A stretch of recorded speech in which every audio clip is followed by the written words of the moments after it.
It may not be triple digits, but after a long winter, even temps close to 90 feel especially hot. ABC6 News reporter Theodore Tollefson is live in downtown Rochester. A lot of people out there enjoying Rochesterfest, Theo. There are some specific groups, though, that need to be mindful of the heat. That's right, James. While it is important to remain hydrated while you're outside for any amount of time on a day like today, even those here at Rochesterfest, there are certain groups that we are seeing from the Minnesota Department of Health getting more exposed to heat-related illnesses, and they are being sent to the hospital more often.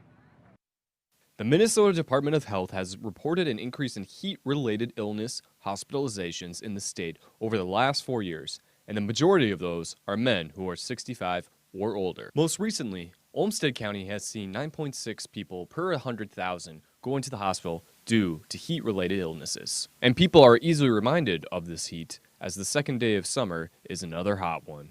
While it's a moderate crowd size at Rochesterfest during the day, the heat isn't keeping people away from the festivities. Finding shade wherever we can, but the food is good here. We're enjoying the music.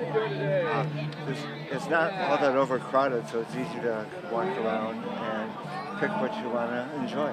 If something does happen to someone spending too much time in the sun, there's plenty of help to be found at Soldiers Field.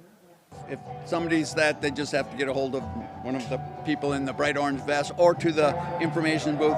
We're in contact with the police department, and we'll get an ambulance here if they need that or whatever we need to do. It may seem the simplest thing to do, but experts remind people that their best thing to do in this weather is stay hydrated. I can't stress enough hydration. They should continually be hydrating. They should drink lots of water, plenty of it, and once they get into like the second or third bottle of water, they can start adding in something like an electrolyte. As the day continues on for people at Rochesterfest, like James Favre, who is in the most vulnerable demographic for prolonged heat exposure, he'll be sure to keep himself in check with plenty to drink. Yeah, drink a lot of water, or Scooter's sample of coffee. That was great.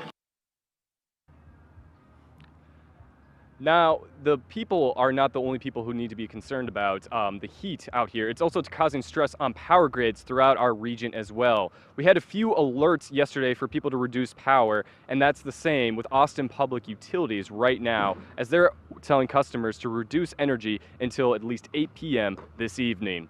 Live in Rochester, Theodore Tollefson, ABC6 News.